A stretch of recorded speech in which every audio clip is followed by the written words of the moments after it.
Truck Talk Media. C10 Talk, episode 241, 241, CK Magazine, second year anniversary. We've got Chris, we've got Scott. Here we go. The coincidence of coming back from SEMA and hearing those books, we're going to be shuttered, and then meeting Scott after 20 years, all that happened within like 30 to 60 days of each other. For that to happen just doesn't happen by accident. I mean, we're doing what we're supposed to be doing. Damn, son. Seeing is believing. And our title sponsor, United Pacific, makes seeing a whole lot easier. The crispness of the United Pacific LED headlights, taillights, marker lights, and more makes seeing and showing your truck that much better. It's time to upgrade your old dim halogens for new LED headlights, taillights, and more. They offer the brightest and latest LED technology. Headlights are available up to 1,600 lumens, easy to install, and it fits right in the OEM housing. How about upgrading to sequential taillights? They're DOT approved and ready to ship today. DOT approved. And for you 73 to 80 GMC and Chevy square body guys, they've got the new front parking lights, LED with stainless steel bezel. Think UP Car Parts. That's upcarparts.com. Let me tell you what Melba's Toast is packing right here. I've got 411 posi track out back, 750 double pumper, Edelbrock intakes, scored over 30, 11-1 pop-up pistons, turbojet, 390 horsepower. We're talking some bucking muscle. What does that do? Does that blow your mind?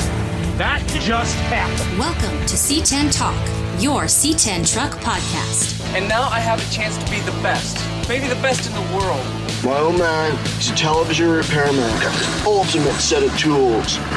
I can fix it. I said I got 50 cents in that jukebox, and all I can hear is your mouth clapping. You hear that? Here's your host, Ronnie Welch.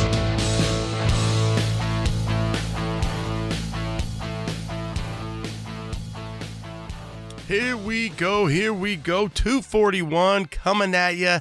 CK Magazine, CK Truck Mag. We've got Chris Baker, Scott Mason, 2 years. Cool story. And getting to know these guys a little bit deeper, finding out their background. Of course, that's what I love to do. I think you guys will dig it. So CK Truck Magazine, CK Truck Mag. And that's how you can subscribe. Check it out online. Support print. Keep print alive. I'm thankful these guys had time in their busy schedule to sit down with us and share their story, share their background, what they've got cooking. So just got back yesterday from the 100 square body auction. I do have content for that. That's going to be next week. 242, Big Fish Garage, Restore a Muscle Car, Dave Hall, and what a great time. Grand Island, Nebraska. They did it. I mean, they absolutely pulled it off. It was a lot of fun. We got there. Now, I flew out early. I went on Thursday, kind of get the lay of the land. I'm glad I did. It was just fun, and being able to kind of help out anything that they needed. They had a lot of moving parts. We'll get into it next episode, but the 100 square body auction, I'm not sure if he'll keep the same name. I don't know if he'll change things up. I assume that he'll change things up, but I could see them definitely doing the auction again. I'm not sure if it'll be next year. You'll have to listen to 242 to kind of check it out. So we'll see how that kind of shakes out in the next few months. Jumping back. So you've got 239 and 240. If you haven't, so you're tuning in, you want to hear the CK Truck Mag, you want to hear the background on these guys and what they got going on, jump back 239, 240 C10 Scam. In the last few weeks since I've dropped the episodes and going out to the show, interacting with some of the listeners, it's cool to hear people either verbally telling me, holy crap, I didn't know that stuff happened, or I didn't know it was that bad, or some people have been direct messaging me, texting me. So it's good content. I think there's something to be learned there for everybody, including myself. So take the time, check out 239, 240, C10 Scam. We've got Ryan Meyer on 239, and then we've got Long Bed Larry Steven on 240. And that was the last one. So a couple shows coming up. July 23rd next month, San Luis Obispo, the Slow Down coming at you. Get online if you haven't. I think they're still open for registration. If you're in that Cali area, I think they're expecting a big show. Looking forward to it. Staying at the Madonna Inn. I guess that's all the rage. So we'll be out there getting content and having a good time. Then the following month in August, C10's on the Capitol. August 13th, Olympia, Washington. Jen and Todd do it again. So looking for that good weather up there in the Pacific Northwest. Hit them up. C10's on the Capitol. That show gets bigger and better every year. Love seeing the content. Another one in August, the following weekend, August 20th, is the Hoosier Truck Rally, open to all GM trucks. That's the Hoosier Truck Rally. You can check it out at Hoosier Truck Rally. Let me look here. Yep, at Hoosier Truck Rally, and that is August 20th, and that is at the Sullivan County Fairgrounds, Sullivan, Indiana. If you pre-register, it's $15, but that's got to be before August 10th, and then after that, it's $20. So August 20th, Sullivan County Fairgrounds, Hoosier Truck Rally. Check it out. If you're out there in Indy, go support them. You got something to do that weekend. All right, guys, thanks again, as always, for listening, for tuning in, for all the support. We'll be back next week with a 100 square body auction. Have a great week. I'm out. Late. All right. What up, C10 Nation?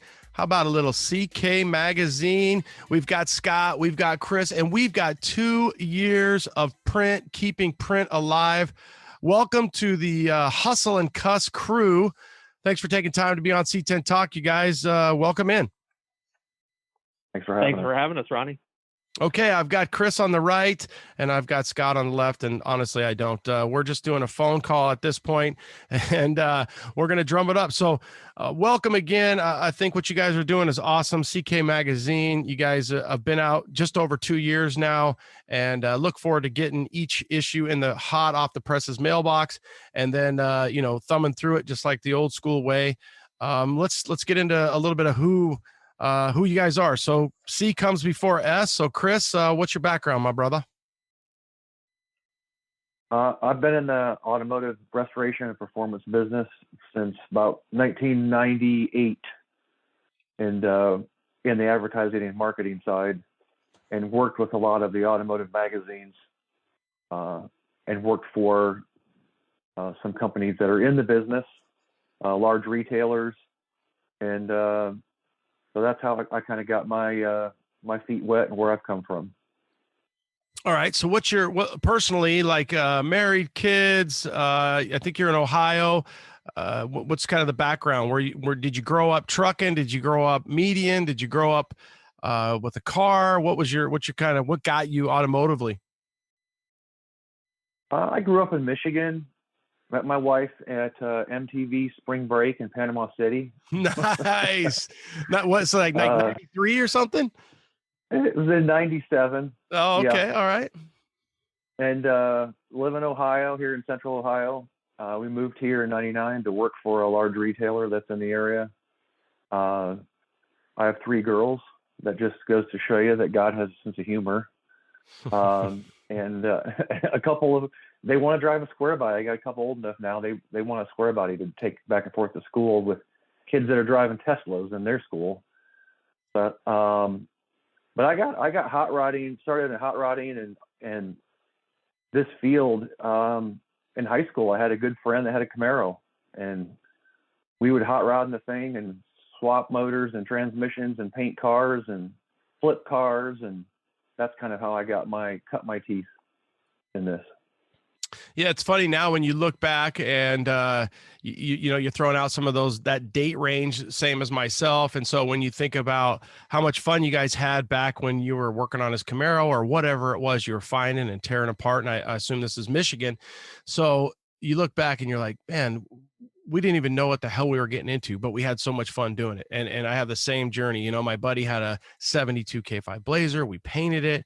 I had a little 80 Dodge Omni Horizon Miser, wrecked it, painted it. My buddy, we call it this dad. He had just must have had quarts of this paint, and we called it Magoo Blue because it was blue. And if we got close to it, we were going to paint something blue. So it's fun when you look back over that time when you were young and you didn't have some of the stress, and you're like, yeah, we just had a good time doing it. And we were lucky that we had cars that were plentiful and we could find. Yeah. My dad bought a brand new 85 square body that was brown. And that's my first memories of trucks, was riding around in that with him. It's not a bad one to be riding around in. So, all right, Scott, how about you? How many kids, wife, married? What's your story? One girlfriend. Only one, not two or three. One wife and one girlfriend, or did you have an ex in front of there? There was an ex-wife in there, but one girlfriend, and she's got three boys that are, two are grown. One's a senior, will be a senior in high school this year, so that's good. And I think Ronnie, you met Joni, whose nickname is Ronnie, but you met her a couple times. So, but yeah, that's my family home life right there. No, are you guys close enough that you're in the same office, you see each other, or is it more remote for the two of you? Chris and I are in we live about 45 minutes apart. Oh, okay. So same area of Ohio. Yeah, used to be in an office together, and now we both work remote now. Yeah. Well, that's the nice thing about the world that we live in. And right now I'm in Arizona and you guys are in Ohio, and we're making sweet pod together. So, okay. So so you guys work together, you guys cross paths at previous employer, and then how did this relationship form to take it to what obviously is you two working very close to, one another within one another? Did you seek him out, Chris, and you're like, hey, Scott's my guy for this project? So Scott and I worked together 20 years ago, like back in 1999, 2000.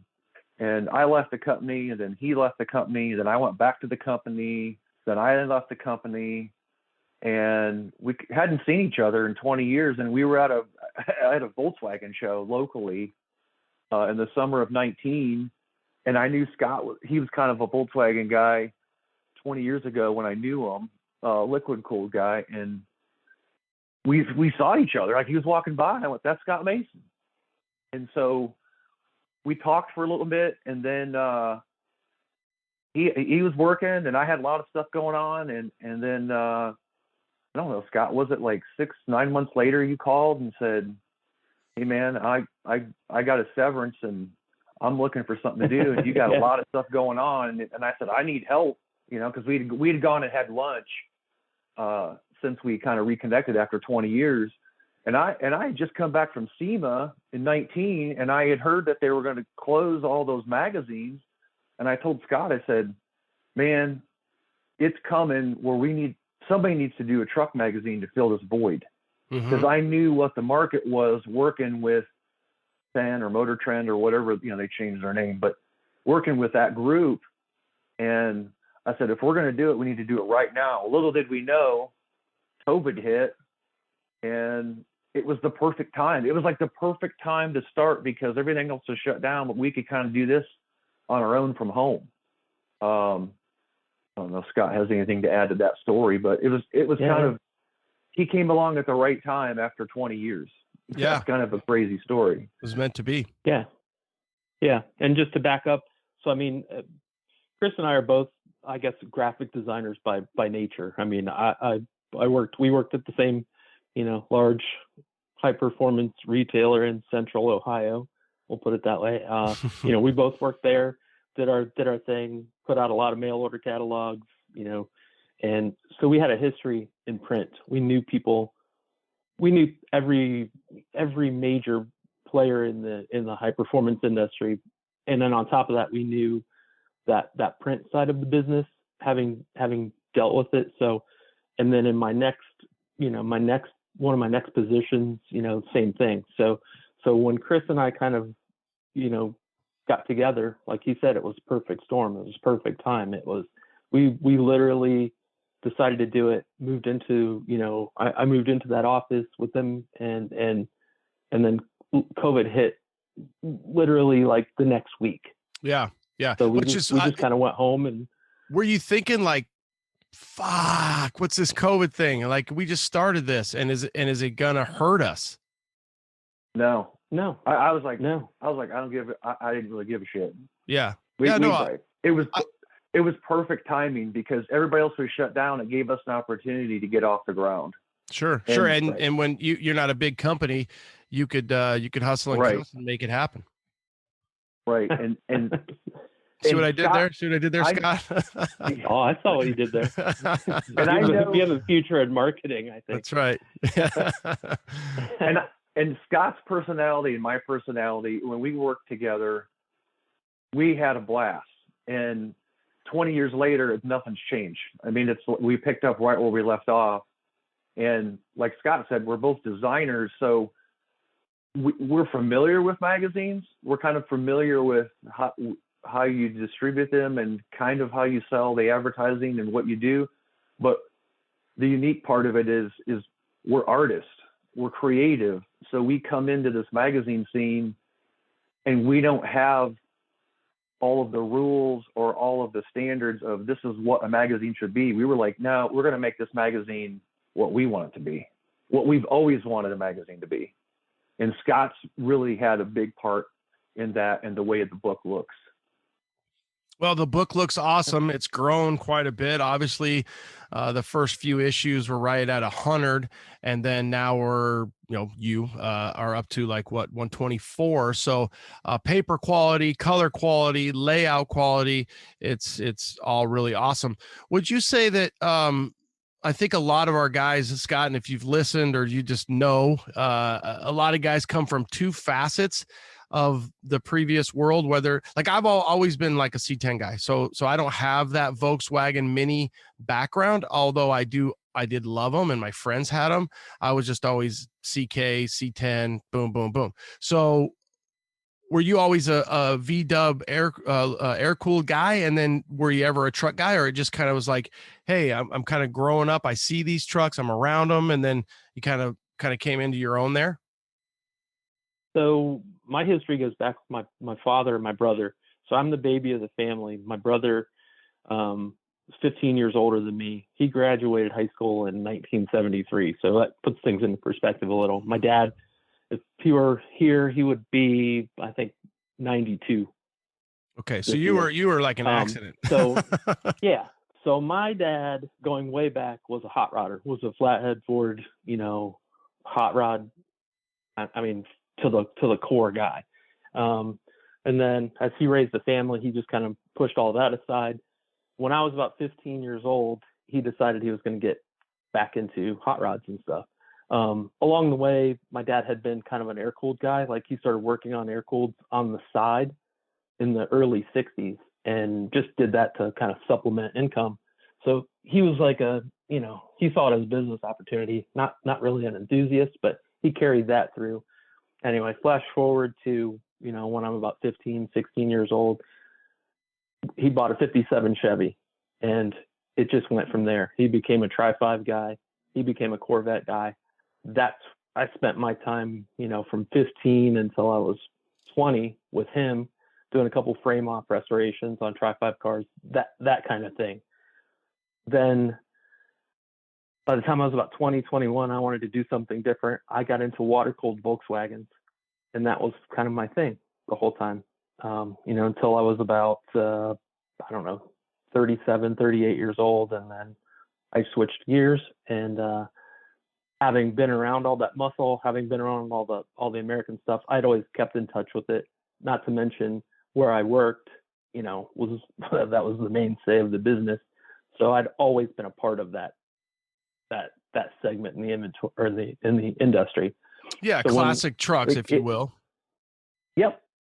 So it's just a natural for me, and I had gotten into the truck scene, back in, my own self, like decided that was where I wanted to be and what I wanted to do probably in 2014 or 15.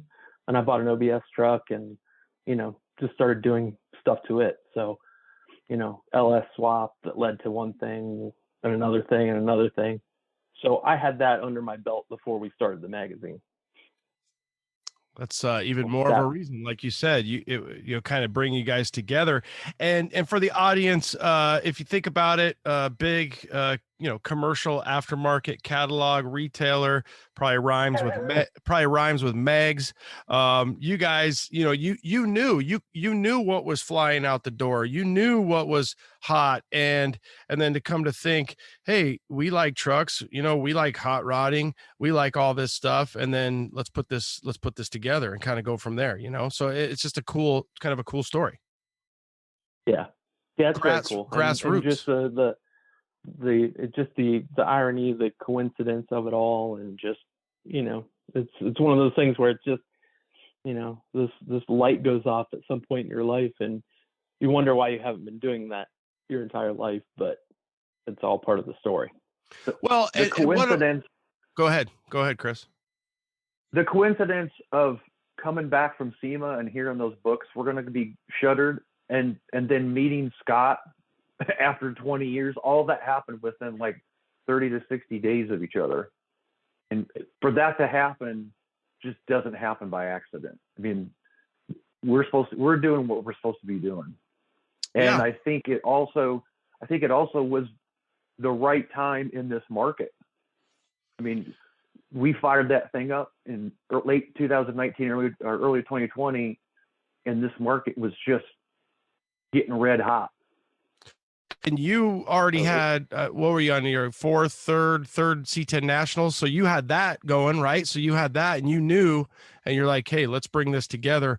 So it kind of makes sense the way that it just, you're like, even if we tried to fight this, we have to make this happen. And so you make it happen, and you bring one thing that for you guys is, and I don't know what level you're C10 CK fanatics, but I like to get your impression or your thoughts on, hey, I was a Volkswagen guy. I'm just going to paraphrase I was a Volkswagen guy. Then I bought an OBS. Then I went to a truck show, and then I did this. Do you find that the community it's just a polarizing community, that when you're like, hey, we went into this thinking this, and now we can't get away. We love the groups. We love the people. We love the support. We love everything about it, and I'll let you guys put that into your own words, because I think that's what happens is we have to realize that when we're creating different, this movement, right? This movement's out there. And one of the things I say is, you don't want to realize you were in a movement way after you were in the movement. Look back and think, yeah, I knew we were in something really good. Does that, with your so much history of 25 years and just the way it all kind of came together, is that kind of, how do you guys feel on the outside look, now being in, I guess is the best way to say it? Scott, go ahead. So from my, I went to water-cooled Volkswagen shows for years. And I mean, I was heavily involved in it, and that the scene early on when I got into it in the 90s, late 90s, I guess, thriving. I mean, it was, kind of a Fast and Furious type of, it wasn't Fast and Furious, but it played a lot off of the momentum of that. But huge events, really cool people. It took a turn for me, to where I kind of aged out of it, I guess. And it lost its charm and its sparkle to me. And I think that's when I went looking for something, a little bit different, a little more, not necessarily age appropriate, but a little more maybe mature. Came into, flash forward, came into the C10 and those events, and we kind of thrust ourselves in, and it's just an amazing group. And I mean, I'm not bullshitting by saying that, or marketing anything. I mean,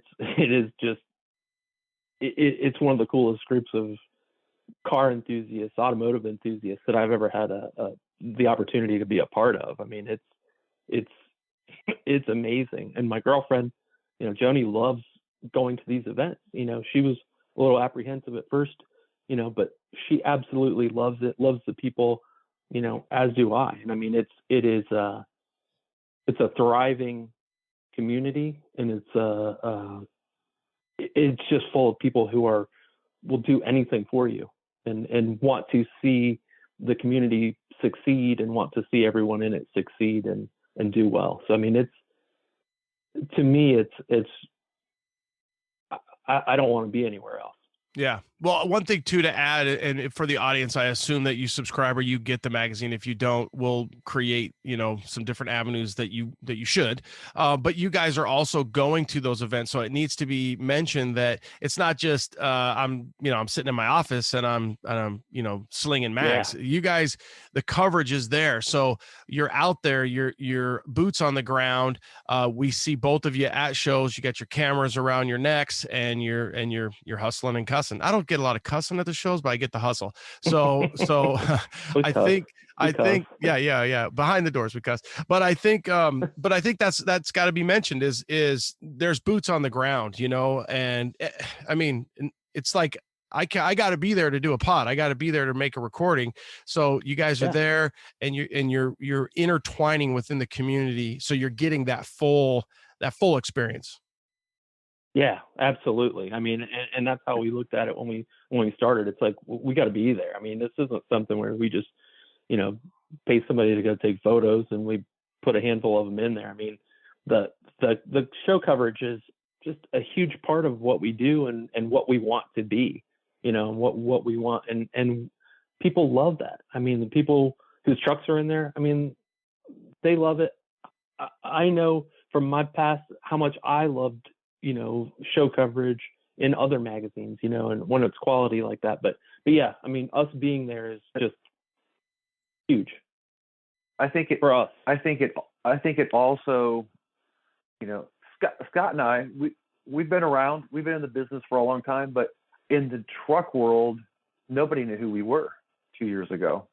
And for us to get that credibility, the only other way that was going to happen is to start showing our faces and having those conversations with people face to face. And then with me having a couple shows, that also helps get us off the ground and get us some of that credibility too, and to let people know, hey, we give a shit. We're here. We love what's going on. We love being part of this. And that was a lot of why we go to events and why we started going to events right off the beginning. It's expensive. Yeah, it's time consuming. But once you get there and you see the people that you saw last year or another event or all your buddies, it's worth all of it. And I think it shows on the pages of the book. Yeah, it's funny when, people reach out, they're like, you going to the show, and then, you go, or you don't say you're going to go, and then you go, and then people see you, and there's an excitement there, and people are already excited, especially like you said, during COVID, there's times where shows were shut down, shows were limited. And if you're there, it's breaking bread with one another. Just being there is such a big part of it, and you get such a sense and a feel for the community. And again, that's why we're lucky. We are lucky to have such a fun. There's times where people are like, "Oh, the C10 group or whatever," and you're like, or the CK group, and you're like, "Well, hold on, don't knock it until you've tried it." All right, so come on over. Let's give you the full experience, and then let's sit down and talk about it, type deal. So we do try really hard to make sure, not, you can't make everybody happy, but at the same time, what you guys are doing is you're bringing another entity, a third, if not a fourth entity to print, that is allowing people to see their hard work, come out in pages. And people in a social media world that we live in, people still want to see their truck in print. Mm-hmm. Absolutely. There's a permanence to it. There's a legacy or a permanence to it being on a printed page. And I mean, that was one of our goals. We wanted to make a magazine that people kept and they didn't throw away, and hopefully we've succeeded in that. I mean, but that was, we wanted to leave a legacy. Yeah. I think there's a human connection between flipping through the pages. I mean, this is, Scott and I learned this through doing retail for so long in catalogs. A lot of these companies, performance companies and retail companies, try to get away from doing catalogs. Back in the early 2000s, everybody thought they could give everybody a thumb drive. It just didn't work. People still like to flip through catalogs and magazines. And I think there's that connection. You can take a magazine into where you work or to your family reunion and show people, like, hey, here's my truck. You're not gonna pick that up and show it to them on your phone. It's a whole different experience having that print. For sure. We grew up in that phase of our lives where that was a big part of it, and it still is. So what would you say is the hardest part that you go into it? You guys have a background of print and graphic arts. What would you say is the hardest part when you're like, wow, I don't think we knew it would be this hard. So you bought a C10 and it either had AC at one time or it wasn't even an option. Well, Vintage Air has the solution for you. Their SureFit kits are designed to place the evaporator and hoses behind the dash for a factory clean look. In most cases, the SureFit systems will be controlled by your stock dash controls using their exclusive cable converters. The Gen 4 kit provides infinite, just right temperature, air blending, and blower fan speed adjustments. The Vintage Air SureFit kits are the best value and the most completely engineered air conditioning system you can install in your C10. Add the fact that Vintage Air has been the most respected name in performance aftermarket climate control systems for 40 years. 40 years? Damn, son. The choice is obvious. VintageAir.com. C10 Nation, what's stopping you? Well, CPP has you covered. They offer multiple different options to make the disc brake conversion as easy as possible on both you and your wallet. From stock height conversions to their Big Brake Grand Slam kit. How's your altitude? You need to get a little lower? CPP has you covered there too. They offer a wide variety of drop kits for you to choose from. Head over to ClassicPerform.com, that's ClassicPerform.com, to save big today. You've heard me talk about my gauges, Dakota Digital. I love them.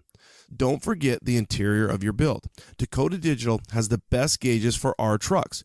Whether you want a direct fit into the stock bezel or something custom. These kits are complete with sensors for any engine. The new RTX series is really incredible. I think it stands for retro, but it should stand for rad. They look just like the stock clusters, but have all the technology you'd expect from Dakota Digital. You can change the lighting colors, customize the reading in the message centers, and do it all from the mobile app. That's right, the HDX and RTX series have Bluetooth technology, so you can mess with them from your phone. Just don't do it while you're driving. I'm looking at RPM, trip odometer, percent fuel, oil pressure, and now I have the GPS set up. I can tell you direction, elevation, and even outside temp. Damn, son, it's like a modern truck, but even better in a classic. Dakota Digital is absolutely the best in aftermarket gauges, so check them out at dakotadigital.com. dakotadigital.com. And you can follow them on Instagram and Facebook too. What would you say is the hardest part when you're like, wow, I don't think we knew it would be this hard? Scott, you want to go first? I mean, that's a tough one. I mean, a lot of the production, a lot of what we're doing is, for both Chris and I, is kind of second nature. It's what we've done all of our lives. Hardest part is probably is keeping everything on track, keeping everything on schedule, and making as many people happy as possible, and just keeping up with things. The going to events, finding the trucks, finding the content, a lot of it finds us, and that's so awesome. I mean, that's amazing. But I think the hardest part is I'm just really a right-brained person, so I have to force myself into the logistics part of it, and the bookkeeping part of it, and the keeping track of hours part of it. So that part of it for me is probably the most difficult. Do you find that it's the old saying where I'll gladly work 80 hours a week for myself so I don't have to work 40 for you? Yep. Absolutely. Yeah. Yes. Yeah, believe me, I know. But, or 100 or 120 maybe, but yeah, it's a lot, so yeah, you guys is it just a two-headed monster? I know you guys have some killer freelance guys, obviously some shout outs to some different guys. We've got Brian Grinder Be Good and Fuelish Media, Kevin, both good dudes who are out there hustling and making, getting those pictures and getting that content. Do you find that helps for you guys? So you're like, hey, I know I've got these aces, and that's got to help. Enormously. I mean, Brian, Kevin, I mean, they are our lifeblood, we lean on them a lot, and awesome relationship, and with them. Kyle Martin from Florida, another. Oh yeah, Kyle, that's right. Awesome. I mean, he's got the white square body, right? K Martin, I think his IG. Sir. Okay. Yep. Shout out to K Martin. Yep. Sorry, I cut you out. I didn't include you, Kyle. And there's, a lot of other ties through the industry from me. I think Kyle, to make sure I feel bad now to give him some props. One of my favorite CK magazines is Cha-Ching, and I think he shot it, right? Oh yeah. Yep, I feel like that puts you guys on the map. I feel like you were there, and then when Cha-Ching came out, it was like, oh shit, here we go. So that's from my perspective. At that point, it was like, okay, this is a real deal. This is at that whatever that mag was that was right at that. I don't know. Was that your first? That was before the first year anniversary issue, but I think so. Yeah, I think it was. Yeah, but either probably way, like our seventh maybe magazine. Yeah. Okay. And I agree. I mean, it just blew up. That was actually our second issue that was on newsstands at the time. And I mean, as far as visual on a newsstand, those images that he provided and that truck, the content, just the whole thing was just explosive for us. Yeah. Just a gorgeous build, and okay, kudos to the team. So, I was just gonna shout out a few more while we're on the topic, but Grant Cox, Leighton Mullins, Terry Blysick, Tim Neely, Ryan Benedict, Brian Urban. I mean, just all guys that have been just a huge part along the way. And, all right, I'm sure I missed some. But you had me, but then you said Terry Lysick, and I was like, come on, Terry. Really? We're going to give a Ford guy some love? Come on, Terry. Yeah. I love Terry, obviously. He can hang. He's hang. Some chops, so. He's the epitome of Mike Rowe and his famous quote of "embrace the suck," because the hotter it is, there's Terry in his fair skin redness and his safety jacket and his one, if not two cameras.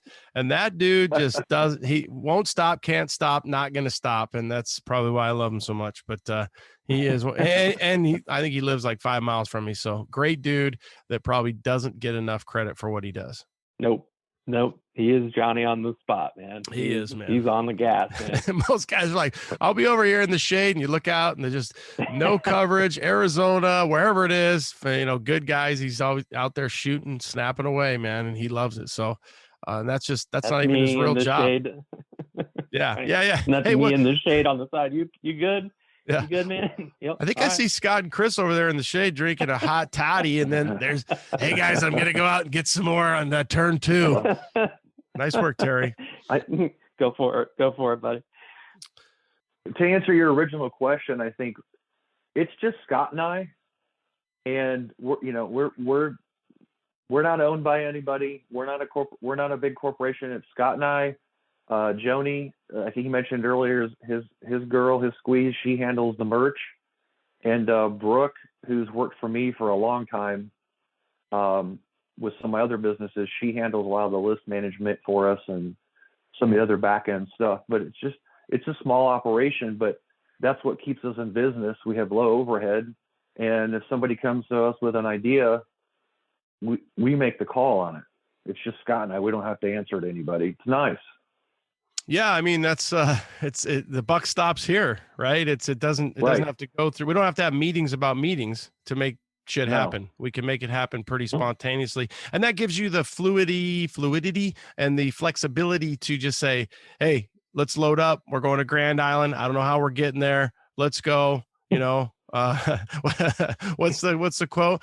We're gonna go somewhere. You can't tell anybody about it. We're gonna do some shit we can't talk about. All right, what are we driving? Let's go. We're out. All right, we're out. You're going where? You're going where? Grand Island? What? Omaha. Let's just say Omaha. All right, babe, have fun. Yeah. What? You brought out the merch. I think you guys do a killer job on the merch. Is that fun? Is that another way to be creative and have a release of that creativity? Does it become a lot of work because you got to travel with that stuff if you're going to sell merch at shows? And this is all speaking from personal experience. Mm-hmm. It was a necessary component of what we were trying to do. Scott always preached that we needed to push the brand more than just a book.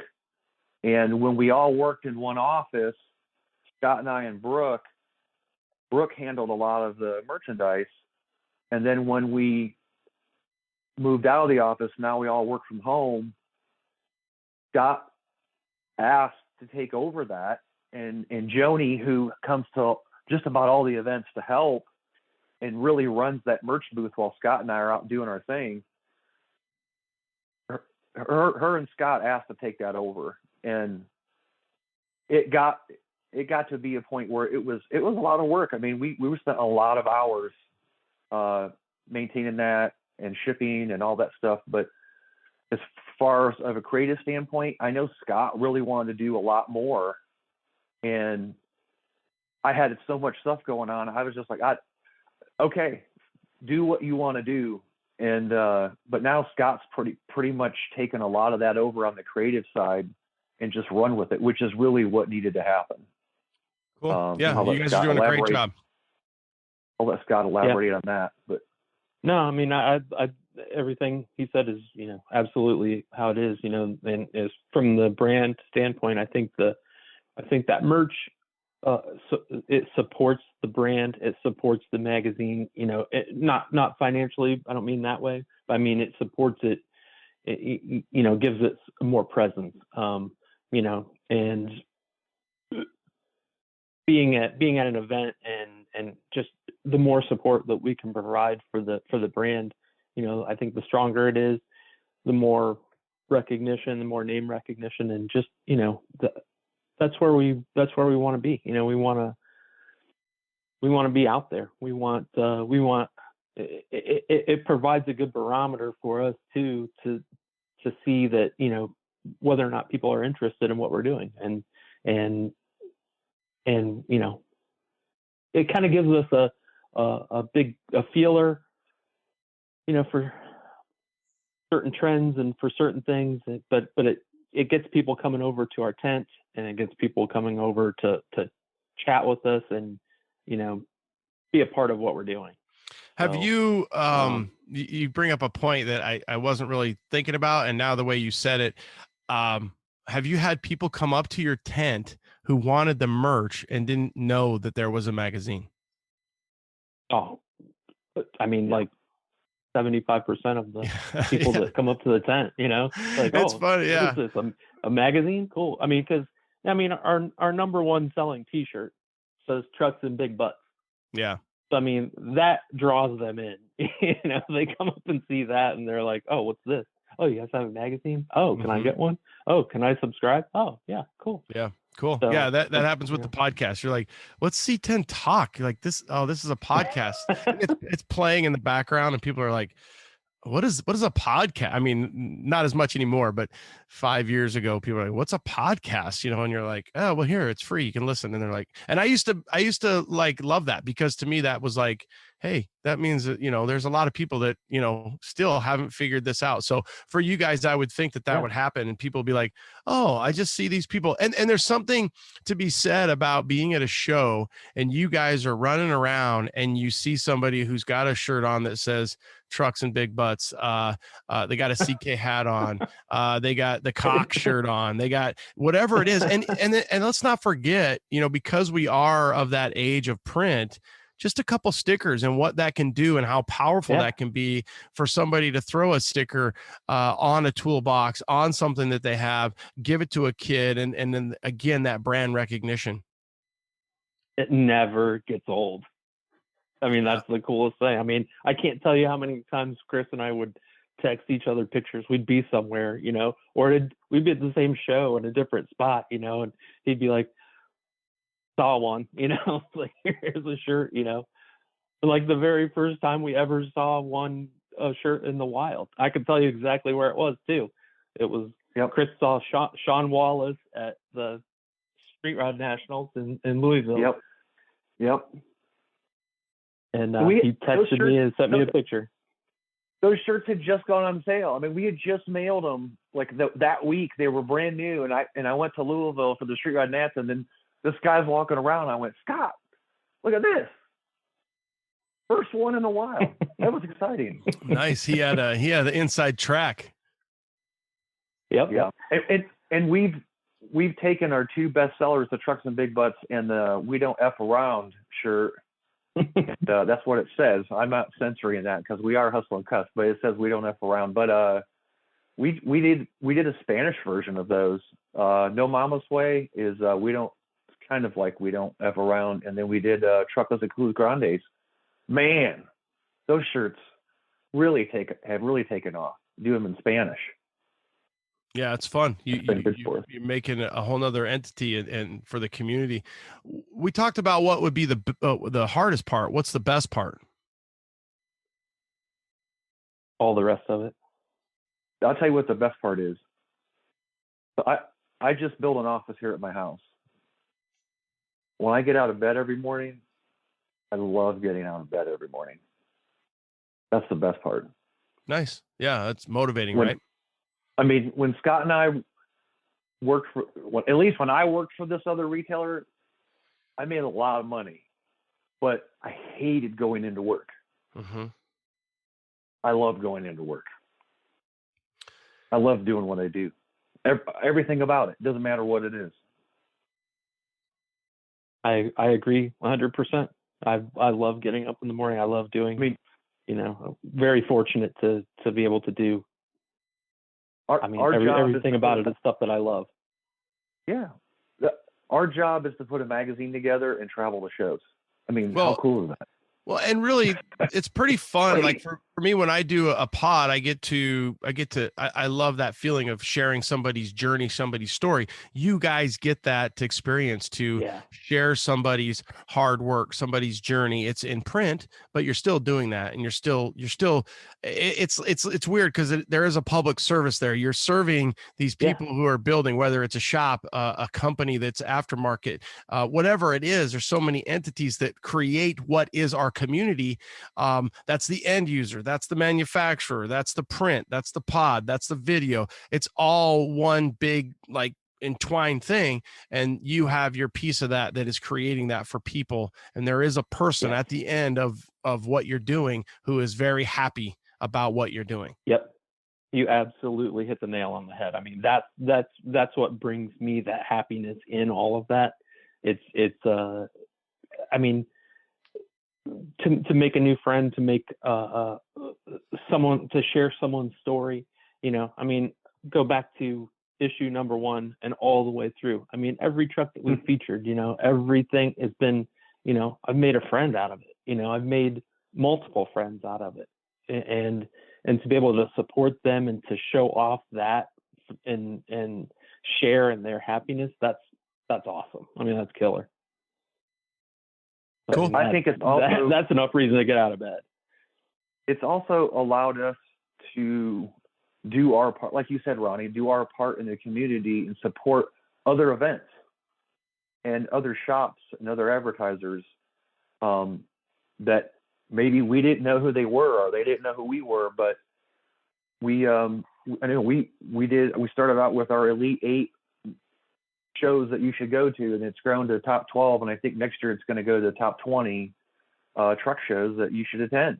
We work with all of those shows, the Dinos and the LSTs and a lot, and John Oro and a lot of those guys, and helping to support their events, do everything we can do, whether it's being there, running an ad for them in the book. We put flyers in our poly bags when we mail them out. Just thinking thinking outside the box, how we can support the community. And, we did a full page ad for you, Ronnie, not too long ago for all of your podcasts, didn't we? Yes, you did. That was all of the different pod and what we have, and it's the part of the community. And not only that, I mean, I'm not gonna, you covered the reunion. Mr. Brian, be good. It was killer. I mean, my God, in the 2-year anniversary. And then, I mean, although it's Mr. Oro on the front and the big cat himself, but yeah, we've gotten a ton of love from the CK group and the CK magazine. And that doesn't, at the end of the day, it's the same thing. If I get a mag, I'm stoked to be pushing it out to people, to let them know, hey, I got my CK mag and here's what's in it, and check these trucks out. And it's just that cycle of media that keeps it going, right? It keeps the wheels turning. Momentum, inertia. I mean, it's, priceless. I mean, and it's what makes it what it is. When you look back, you guys were in this industry, and then, whether you knew or you had this feeling like, hey, some of these magazines they're gonna run out. For me, trucking, right? Trucking was that was like a death in the family, right? It was like, dude, my God, this is crazy. Like, this was the Bible for so long. And then little by little, the magazine got so the quality wasn't there. It was more ads than it was actual content. And you still subscribe because you've subscribed for so long, and you kind of knew, like, dude, this is not the best publication out there. What would you say?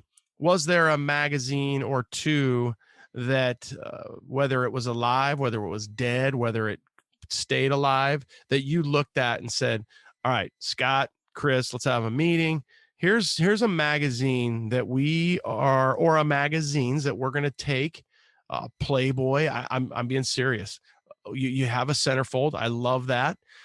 What was some magazines that you took and said, this is how we want our magazine to be? So for me, being in that water-cooled Volkswagen scene, there's a British magazine called Performance VW that back in my day, I had a couple cars that had been featured in that, and in that scene, that is the magazine to be in. And the layout, the production, the quality of that magazine in its heyday brought something that nothing else was bringing to the table to me. And I absolutely fell in love with that magazine, 20 years ago. So I brought a lot of influence from that, into this. And there was stuff that, I just wasn't seeing in the American magazines, whether it was because, that magazine was British or was, European, whatever it was, but it was eye candy to me. And they always had a poster in the magazine. And then the poster reinforced back to the days of when I used to race BMX, and I got BMX Action magazine, and I would always, cut posters out of that magazine and hang on my wall as a kid, So that importance of having something that you can pull out, hang up, was just always, that was a thrill for me, as a kid. And then even as an adult looking at car magazines, I'm like, wow, these guys have a poster that I can pull out and hang up. That's really cool. I hadn't seen that for a while. And, I brought it to Chris and said, this is I think a good idea. And he said, hell yeah, it is. Let's do that. So I remember him from Playboy. When you're looking for classic Chevy or GMC truck parts, brotherstrucks.com is your number one source for 1947 to 87 Chevy and GMC truck restoration parts. So whether you are restoring an original or looking to customize that classic truck, brotherstrucks.com has thousands of the highest quality truck parts for you to choose from. So head over to brotherstrucks.com and order your free catalog today. And don't forget to follow Brothers on Facebook and Instagram for daily updates and special offers too. Hey guys, how about a happy 10-year anniversary to the team at Pro Performance? For 10 years, Travis and his team have provided their customers the best products on the market for our trucks. They sell Dakota Digital, Bear Brakes, Boyd Welding, QA1, Vintage Air, and more. They're your one-stop shop for all your truck part needs, stocking fast-moving items to help with production delays. So think Pro Performance when you are creating that parts list for your build. azproperformance.com. That's azproperformance.com. Since the 1960s, US Mags has held the title for the longest-running custom wheel tradition. Experience the wheels that made history and set the trends for American truck culture for decades to come. From cast wheels to full custom 1- and 2-piece forged wheels, US Mags keeps you and your truck in mind with every new design and model. Our cast wheel series are designed specifically for Chevy trucks and are stocked and ready to ship, giving you the wheels you need when you need them with perfect fitment. Set your ride apart with our custom forged wheels, available in just about any finish and fitment desired. US Mags are guaranteed to distinguish your style and attitude from the rest. I brought it to Chris and said, "This is I think a good idea." And he said, "Hell yeah, it is. Let's do that." So I remember him from Playboy. Yeah. Hell, that's why I said it, because I'm like, dude. I mean, you're right. You're on the centerfold. You're the centerfold. I mean, there's a whole nother. There's a whole culture just based upon a centerfold. But there was that also. I mean, but everything Scott said is true, and he still picks up books when we're in because we're distributed nationally in bookstores and retail stores. He still picks up books when we go look. We go do our own press checks, and we stop and have lunch, and then we go over to Barnes and Noble. There are books. It's on the newsstand. Can you imagine that? But I think also when we started, we were definitely looking at books like Rodder's Journal and the Hub books. Yeah, Rodder's Journal. Of those.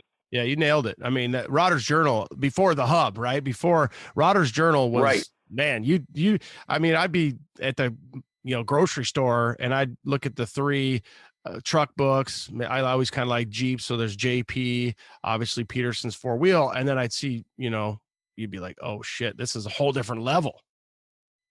Mm-hmm. Right. Yeah, we didn't want a completely different level. I mean, we didn't want that thick book. We wanted a magazine, but we kind of wanted somewhere in between. We wanted something that was really nice on nice paper that had very artistic shots, but it's still a magazine. Yeah. With little words. That eye candy, just that eye candy part of it, and I can't remember exactly who it was early on, after the first couple of issues, but it was one of our bigger advertisers, and just kind of off the cuff just said, your magazine is kind of like Instagram and print. And that kind of struck a chord with this. Like, yeah, it actually is, large photos, not a lot of words. And it's what people are after these days, I think, just things to look at. That eye candy is, I think, huge in this day and age. So my funny story on this. Layout. Oh, for sure. Your guys' layout. And when you talk about like Rodder's Journal and you talk about that ability to capture the audience, do you struggle with that? Is that hard which is a great problem to have? Is it hard to figure out who's on the cover and get in the centerfold, the front and or back poster? Every month, that's a struggle. I mean, it could be any truck in the magazine, as far as I'm concerned, could be on the cover or in the poster. I mean, that's the quality of stuff that's out there, and the quality of stuff that we're getting is just, it's insane. It's it's a great problem to have, right? There's no shortage of right of content. So my funny story on the centerfold is it's hilarious. A guy's like, dude, this freaking magazine sucks. They always print it screwed up. And I was like, hey, dude, that's a freaking pull-out poster, dude. And he's like, oh, I get it now. And I was like, yeah, pull that out. Yeah. I think on the layout, we don't interrupt. Like if we do a feature on truck, we don't put ads in that. We don't interrupt that feature. Our ads come before or after the feature. And just because we're not magazine guys, we think that looks great as you're flipping through. And are you going to miss those ads? Nope. You know why? Because you're slowly turning those pages. This is not a magazine that you're blasting through the pages because there's an ad on every, left hand or right hand side. This is, wow, here's 10 pages of 12 pages, 14 pages of this show or this feature, and then 2 or 4 pages of ads. You're gonna see every one of those because you're getting to the next feature. Yeah. Yeah. And you don't know where the features are specifically. So you get uninterrupted features. And I don't think people at the same time are really going to throw a fit about the ads. I mean, the ads it's part of it. We know that, and sometimes it's informative. So it's all a balance. Absolutely. Yeah. And the craziest thing of it all is, Brooke, takes a lot of the calls.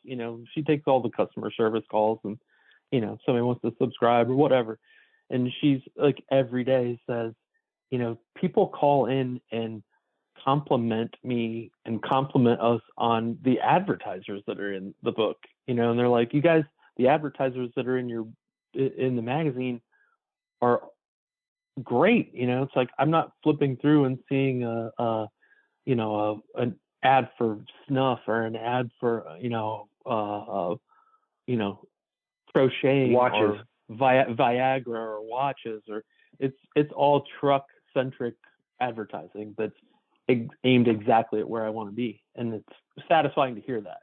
I love old magazines, so when I come across old magazines, I'll grab them. So I'm kind of scooping in one of my drawers here, and I love, this is from 19. Let's see this one here. It's got to be like 72. So then I just laugh at how this shit went on back in the day. But there'll be there's Marby Reds, vibrator toning bullet. There's obviously the belly flap. This is trim that waistline. There's Sky Probe pulls in complete airwave spectrum, new color and sound antenna. They've got it all, and they put it in these little back pages. It is so funny. And then obviously it'd be funny if you guys did a little snuff one. That'd be kind of a throwback. That might be something that you should try to, you should try to do very tastefully. This one always cracks me up. Muscles make a man. And then it's like this little, I don't know, some sort of power thing you're going to buy. And yeah, it's pretty crazy about, toning up, and a lot of cigarettes, Lark, a little bit of everything. And again, this is probably circa 72 sports magazine, but yeah, a little bit of everything. So one of the things I'm going to say, you guys hit a home run on the centerfold. I've got 2 things. One that's just a personal pet peeve. What about the NCA, NCK? Is that dead? That was something you guys were looking at the beginning that maybe that didn't go. So centerfolds went. Did NCKA go? Not sure at this point. And, we weren't really sure what we were going to do with that in the beginning, but then, with John Oro and all the C10 clubs, is there room for a CK association? I don't know. But just a lot of work to manage for the audience. At the beginning, it was a National CK Owners Association type deal, and kind of, and that's been discussed, like it'd be cool, like, oh, if somebody made like a plaque and then you got a little thing and then you said this is the VIN number of maybe your 1 or your 20 trucks, whatever it was. But God, just at the end of the day, the management of something like that. So that's all I was wondering, is you're going to hit home runs and some you're going to strike out. So I wondered if that one was still alive, and if that was just one of those ones where it's like, it's not going to work. I got some ideas and some stuff cooking for next year. where we can incorporate subscribers, and then with some of the other shows and some of the advertisers where we could possibly, if you're a member, you could get discounts on certain things, but that's all being worked on right now. I'll just leave it at that. And Okay. that's where that may come back into the picture here. Did you, was there a point where you guys felt like, all right, we made it, 2 years obviously is probably one of those points, but was it cha-ching? Was it, the first year? Was there a point where you're like, all right, we can go have a cigar and maybe a old fashioned and just be like, we made it. This is going really good. Well, Scott. I don't. Yeah, Scott. We have a glass of scotch after everyone gets sent to the printer. I think that's our big milestone when we send each issue to the printer. It's like man, we did it again. Like we actually another month under our belt. But as far as like, I never look at it as we've made it or anything. I mean, it's man, I still grind. I mean, I grind hard. Well, there's that too. I would say, Arnie, Ronnie, it's probably. Hey, if you think I'm gonna, Chris, if you think I'm gonna let that slide, yeah, I've been insulted a few times in my life, but if you're gonna call me Arnie, I'm not gonna let that one slide. That one, I might have to think of something a little creative. Now, you just made Arnie's day because that was a compliment for Arnie, but for me, that's a zing. I just sent him an email every day. So anyway. I think for us, it's a little bit low blow. It's a little celebration with every issue, rather than like we made it. I think every one is like a little celebration, rather than at a certain point that we made it. I also think we don't ever feel like we made it, and I think that keeps us humble. I think it keeps us grounded. That we got to make sure that every book we put out is the best book. Well, and there's an excitement there. If you feel that way when you go to post it and talk about it and push it out, that excitement is somewhat contagious. We can tell. It's not like, all right, we got another magazine out. It's like, hey, we're super stoked. This is our 2nd year anniversary issue. This is our Big Fish Suburban. We're going out to the 100 square body auction. Like there's a hype there. And that hype, whether that's off of the people that you're publishing or just, the whole entire vibe of it, it's felt and recognized.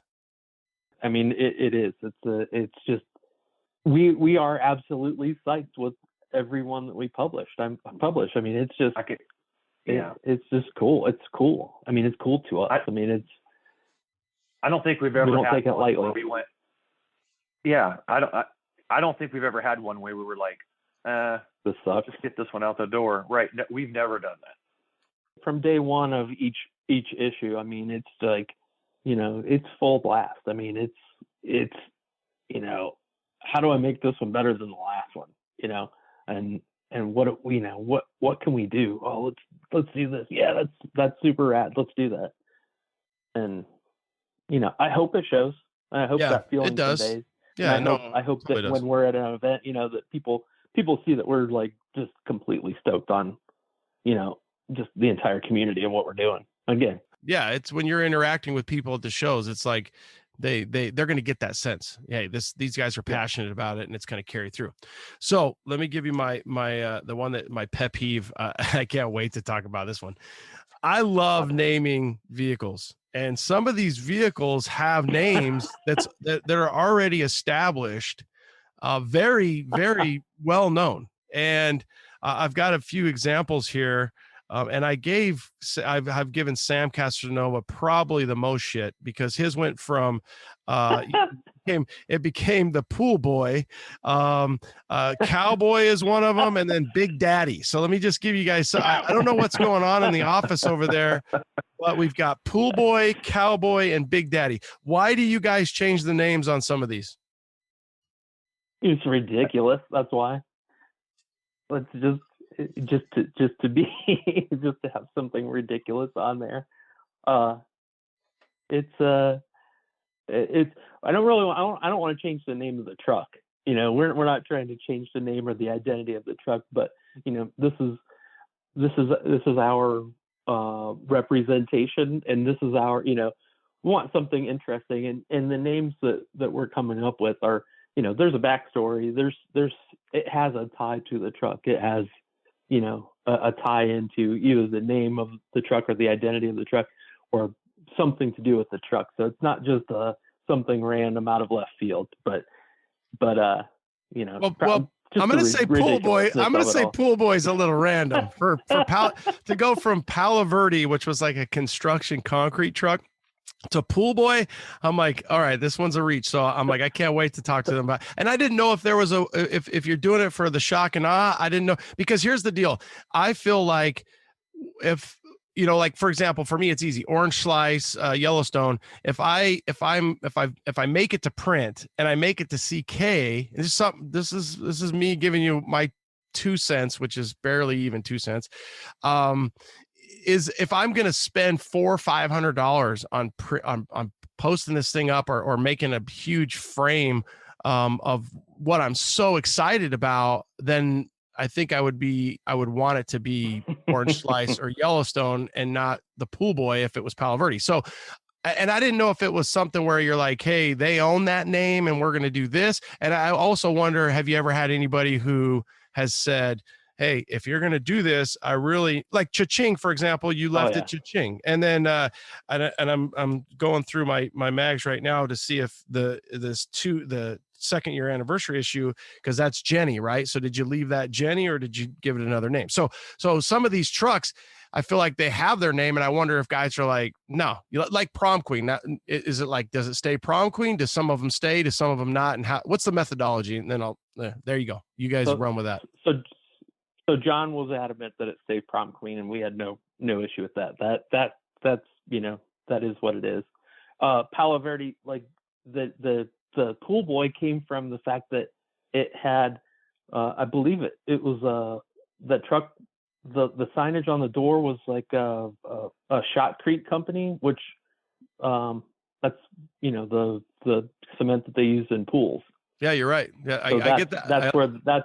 That's where the Pool Boy came from on that one, and just was more to it seems very obvious in some cases that you would just put the name of the truck as the name of the feature. I wanted to just take it a step further, in most cases, and have it be where, man, these guys actually put some thought into this. It's not, they didn't just throw some photos and a story in there and call it good and call it done. I want it to be, hey, we know enough about this truck, or we know enough about this owner that, we've come up with a little something on top of just the obvious name of it. And that's kind of, in a nutshell, what it's all about. So I think I'd add to that, Ronnie. I've known Scott for over 2 decades. Nothing with Scott happens by accident, and Scott is extremely detail oriented. He's constantly evolving the book, little stuff that I'm sure most people don't even notice, but he thinks about those details, overthinks the details. I mean, look at next time you see his OBS, look at it, and you'll see the way he runs the lines and how everything's done. Same way in the book. And Scott has a very funny sense of humor that he is able to portray in a very creative way. So, but you have to pay attention to catch some of the details that he puts in this book. And so a lot of it's funny. And I think what he said on some of these headlines, it goes back to what would make you read that story. Oh boy, that have your interest. If you say so. The one that was really funny was the Space Cowboy, and I think when I met the owner, I was out at the C10 Fall Revival, and I'm like, hey, so Cowboy, and he goes, that's not the name of the truck, and I'm like, what do you mean? I'm like, I thought it was called Cowboy, and he goes, no, that's not the name. That's just what they put. And I'm like, oh, okay.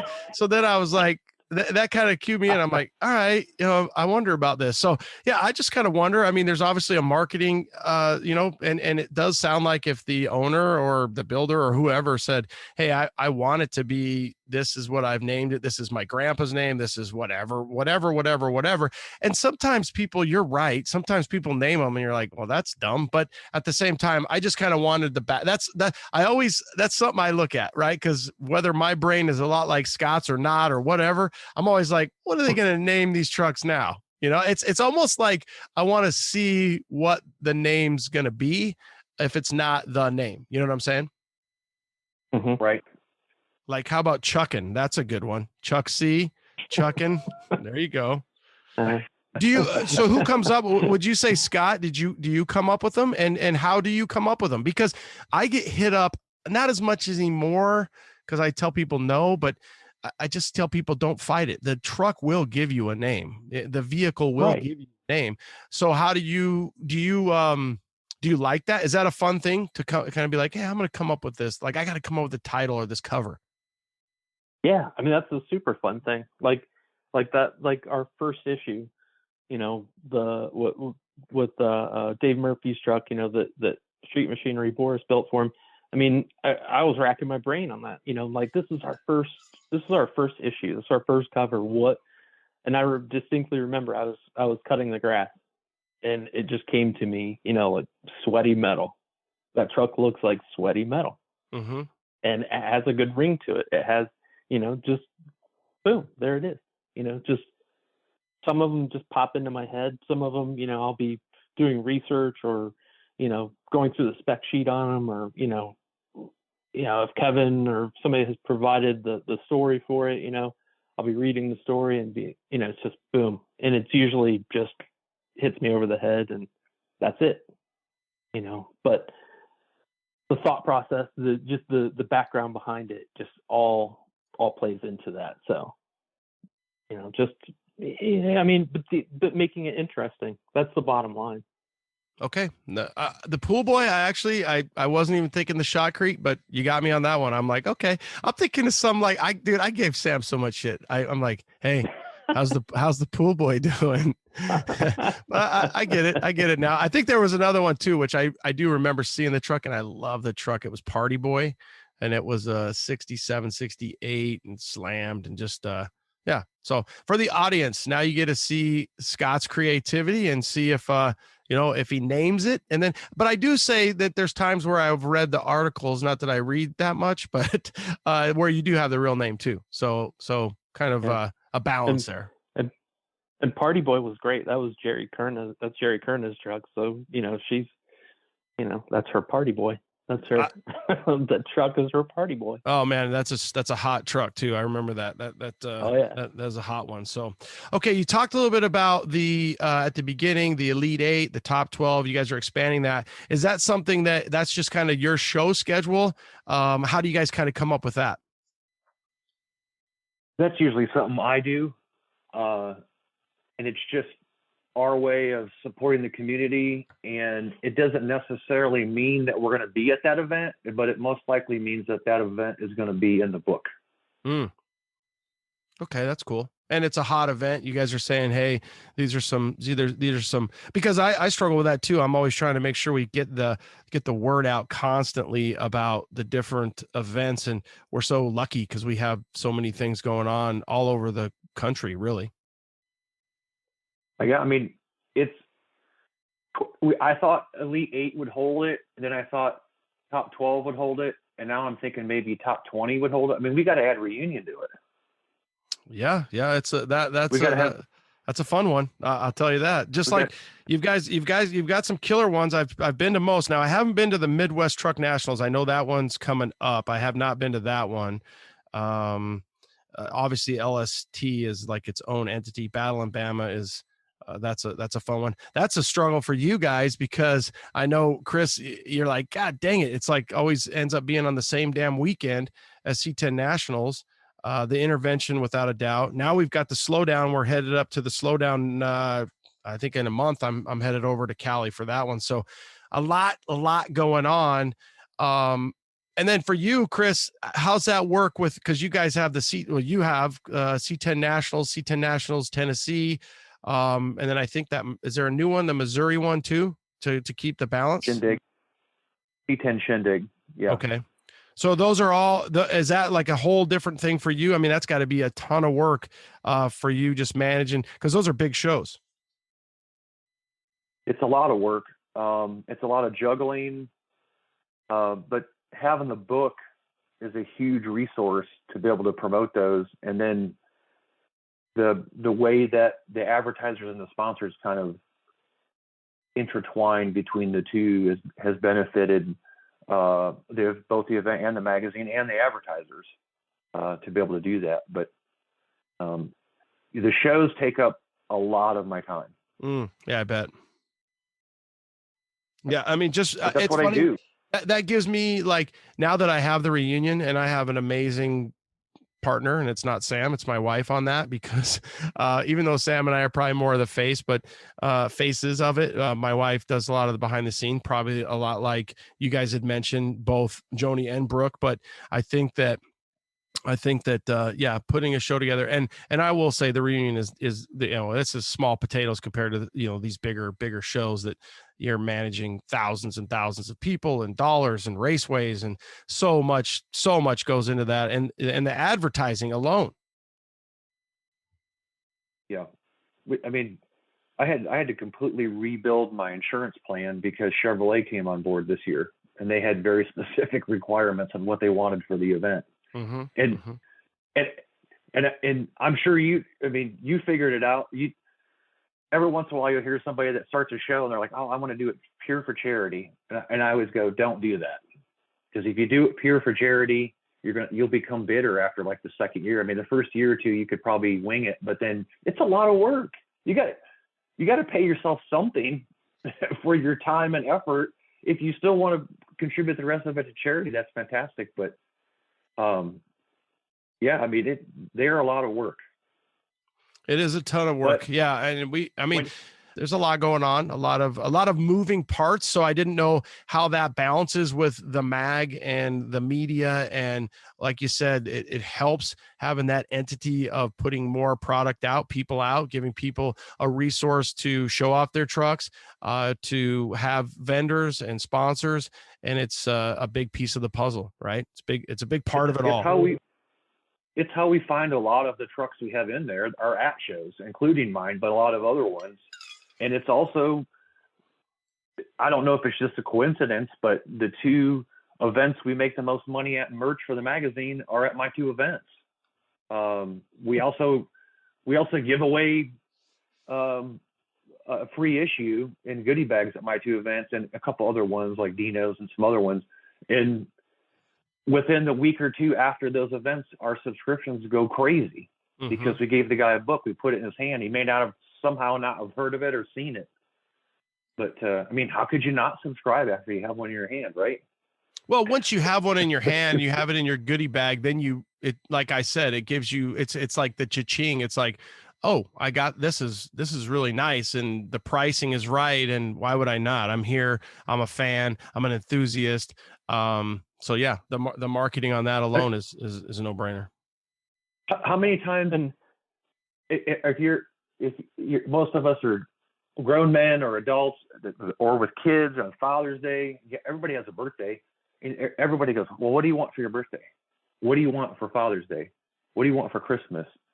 It's always hard to find, do I need another pair of socks? I don't know, but how about a $40, subscription to a magazine? Yeah. And then it's CK Truck Mag, that's a great gift. That comes keeps on every giving. month. It's like the donut of the month club or whatever. Christmas vacation. Jelly of the month. The jelly of the month, the donut of the month club. It's the gift that keeps on giving. It does. Just don't forget to renew it. That's right. You got to do that. So truck wise, Scott, you've got your OBS. Chris, are you working on anything? You probably don't even have time. You guys, sometimes we get to see a little tech in the book. What's coming up for you guys? So I had a square body that I was starting that Scott now has, and that's one of our new projects, Dozer. And Scott can talk about Dozer in a minute. I have a 50 GMC in my garage that's been in my family since 1960. Wow. And so it'll debut next year in Texas. Just something, it's just a cool story behind it. And we'll have some tech from that truck. But I also I'm into older Cadillacs. So I have like mid 60s big boat Cadillacs in my garage too, but I'll let Scott talk about Dozer. And Chris's GMC, his old truck, it's in a million pieces right now, but it still looks cool. And it's going to be a rad truck for sure. But the Dozer, the truck he's talking about, was a cab and a chassis, an 86, that was a fire truck actually. Oh, wow. That somebody had bought, and then since it was so clean, from sitting inside the firehouse all of its life, somebody bought it. It was a C20, probably had like a grass fire bed on it or something like that, and they just stripped the truck completely clean. So it was a cab with a steering column and a master cylinder, and that was it. So I'm building a truck from scratch off of that cab. So just kind of lining up some of the bits and pieces and components of it right now. But Jesse at Level 7 has been like phenomenal. He's helping out with some of the tech aspects of the truck. It's going to be kind of an autocross pro touring truck, LS3, Magnum 6-speed, 18 by 10s all the way around, that kind of truck with air conditioning, super nice interior, patina truck. And I'm like, how hard I was to get a hold of. If I'm not sitting in front of my computer, I'm in the shop working on that thing. So I mean, that truck is all completely hands-on for me. I'm building it by myself. And doing tech articles. And Ronnie, you said you were big on names. That name on that truck, it got the name Dozer because it had a dog tag that we found in it, and it was from a dog, must have been from the fire department, and it said Dozer on it. I like that name. That's cool. And obviously it's going to be a pro touring truck. So that kind of even fits even more so the Dozer, coming through. Watch out. Do you find, Scott, that it's hard to do that balance? Because that's my biggest struggle is like, you got to have wrench time, but then wrench time because you're so busy doing everything else, not returning my emails. Sorry. No, I'm messing with you. Do you find that's a struggle?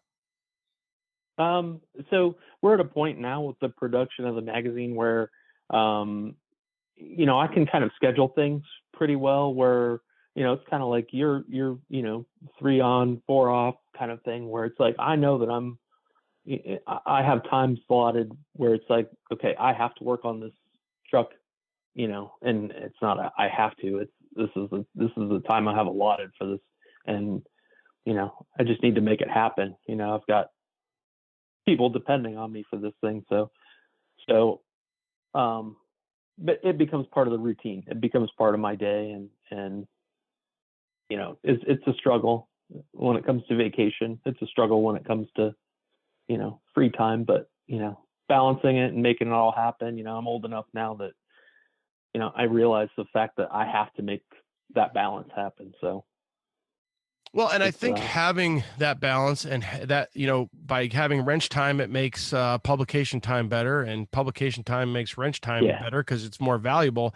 And then building and giving you that real world experience, wrenching, going through the struggle, whether, that's a busted knuckle, whether that's a part that doesn't fit that you send back, that gets sent back, that doesn't fit again.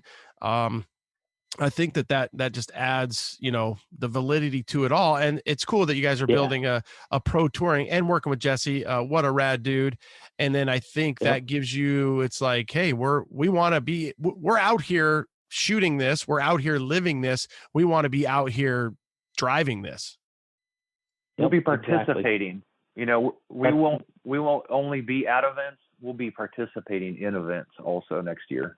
We're taking it to another level. And you said it's going to debut at C10 Nationals in Texas 2023. That's what you were saying, I think? That's the goal. That's the goal. So, okay, cool. Yep. Okay, and we got a rear end coming from Winters. Just to put this in a nutshell and wrap up, but we got a rear end for the truck coming from Winters, and he said, what are you doing with the truck? What are you going to do with the truck? And I said, it's going to show off. It's going to get the crap beat out of it. It's going to do donuts. It's going to do anything that it can possibly do to show off, our partners and our advertisers and get attention for this community and get attention and, whatever event it needs to go to or wherever it needs to be, that's where it's going to be. And that's what it's going to be doing. So we're just looking to have fun and show our support for the people that support us. Yeah. And the support that you guys give everybody else. So that's a full circle win-win. Yeah. I will say, Scott, I do like when you mimic his voice. That you kind of went down. That was a good one. You went a little. I was like, all right, he's going deep. He's going New Balances, some Levi 501s, and all right, what are you guys gonna do with this damn truck? I need to know. All right, this is what we're gonna do. Gotta say, I don't even know if that's what his voice. Yeah, but you were just in that mode. Okay, so I wanted to take you out with just hustle and cuss. Well, I love it. I love that you guys came up with that. I'm kind of almost assuming that's the name of the parent company, or I see it in the magazine. What's the thought on that? How'd you guys come up with that? It came from me. It was a lot of beers in a garage late at night, and I'd had it before I met Scott, and then I implemented it into this as the production company that puts on CK Truck Magazine. I think it's a cool name. It is what I do for a living. I hustle and I cuss. Yeah, I just took a big thing of ice. Yeah, it is a cool name. I really dig it. And if you could add to it, you could have and a cold beer once in a while, because that's definitely part of what we do too. Yeah, I like maybe more than once in a while. Hustle, have a cold beer a lot, and then cuss maybe once in a while. So anything to add? Anything that we didn't hit? Anything coming out in the future? Anything? Obviously, we covered Dozer. We covered the truck shows that you guys are kind of affiliated with. The name, the pool boy. We definitely talked about the pool boy. Anything else that we didn't hit? Obviously we're going to push on how to get a hold of you guys and subscribe and so on and so forth. Anything that we missed? We're sponsoring. We're with the cruise in Friday night at C10s in the park. That's our we're title sponsor for that chunk of the event. So we're proud of that. That's cool. So that's the Friday night. Friday night. Okay, awesome. Sponsored by CK Magazine. And we're probably going to be involved with C10 Fall Revival again, and I know Casey and those guys are going to skip this year and roll, and because they're going to prepare for next year, but we're going to be involved in that again. And then I'm talking with Rick Cheeseman this week about becoming involved with C10s in the city. So just trying to get involved where we can and be part of helping everybody. Okay, I didn't. That was a little bit of breaking news there. The C10 Fall Revival 2022 is a no-go. I didn't know that. So I did know they were going to they were moving, but I didn't know that was a non-happening show this year. So we'll have to get a hold of Casey and push that word out to the people that the C10 Fall Revival is taking a break this year. Yep. I shouldn't say taking a break. That sounds negative. Taking a break would be not working your ass off to create and make a new location. So taking a break is not what I'm going to rephrase that to restructuring and getting ready for bigger and badder, radder things to come in the future for C10 Fall Revival. So good people behind that one. Obviously, we love Lou, we love Casey and the whole crew. Everything that they do over there. So I was happy to be able to attend that one as well. All right. Anything else? So you guys have got your hands full. There's a few shows that, to look out for, and then just keep, we're going to see the Big Fish magazine this weekend. We're going to see you guys out there at the 100 Square Body Auction. Should be a good time. And just more rad ass print coming our way. I think Scott's got some hand bound issues he's bringing with us. So they'll be they're literally right off the press. Nice. It's like a cookie out of the oven. We can still smell it and smell that print, smell that ink. And I think I talked about it at the beginning, but I want to make sure I reinforce this. The thing about keeping print alive is we are print people. We grew up that way. We are also in a weird formatted way of social people too. Social media, that's a big part of what we do. But I think it needs to be mentioned that all magazines that are out there, I subscribe to all the truck magazines. I get them all. And sometimes I can't read them all the way that I probably used to and would want to. But at the same time, that human factor of a guy getting his truck in print, the show in print, the whatever it is in print, it's still a powerful thing for a guy who's 48 years old. And I can only imagine for a lot of guys and girls out there. So keep doing what you're doing. We appreciate it and the community appreciate it, because at the end of the day, you're either given to the community or you're taken from the community. And that's what I believe in. I look at it and say, am I given or taken? And I like to give. And I love that part of it. Yep. We love to give. I mean, that's who we are. We're just, we want to leave our thumbprint on it and, let people know that, we care. Okay. And this is our thing. So to get a hold of you guys, if you guys want to subscribe out there, CK Truck Mag, right? Well, you guys go with it. Go with your social, go with your contacts, go with all that. You guys run with it, and then we'll take you out. So CK Truck Mag is our Instagram. It's our Facebook. It's our upcoming YouTube. It's our Twitter that doesn't get a lot of activity. So same username on all four of those platforms. It's cktruckmag.com. You can subscribe, click the subscribe tab at the top. Our merch is all on there, all of our contact info is on there. And those are our avenues for reaching us and reaching out. We have print and digital subscriptions. Are you gonna okay, print and digital, they can get online there. And I mean, that's funny because we just talked about that. It's like the digital format's cool, but it's also tough to, because we want that magazine. But then I look around my office up here and it's literally just like I could build a house out of magazines. I've got so many friggin' magazines. So sometimes I know my wife is just like, how long do you collect these things? I mean, I have obviously magazines from the 90s. I don't think I have anything from the 80s. Well, that's truck related. Obviously I talked about some of the older ones. Actually, now that I think about it, I do have some that are probably 70s and some 80s. But it's not Playboy or Penthouse. Maybe Hustler. I don't know. No, it's not. So, okay. So now they know truck stop. So for Dozer, will you do a lot of content on what's your format for that, Scott? If you're going to do, as you're building the truck, will that be something that we can watch on YouTube, on IG, on Facebook? Where will you push some of that stuff out? Yeah, so I've been collecting video. I've been doing video of the build so far. So I'm kind of collecting it, and so I can put together a couple initial episodes for YouTube. And then, that's probably where that'll be showcased. Instagram stories a little bit, or reels. We'll probably put some stuff out there once it gets rolling. But that's, and then it'll be in the magazine as well. So, but I think the YouTube part of it, that'll kind of archive it and give people something to look at on YouTube from us. So. Okay, you go. There you go. You can get the mag in print. You can get it digitally. You can follow on IG, Facebook, and now YouTube. So keep doing what you guys are doing, finding that balance within the amount of time and the kids and everything else, and the shows and the travel. And I appreciate you guys coming on, and I congratulations on 2 years. That's a milestone for sure. Thank you. Thanks for having us on. We appreciate it. Okay, awesome. Yeah. We'll take you out. Have a good week. See you in a few days. Late. Thanks, brother.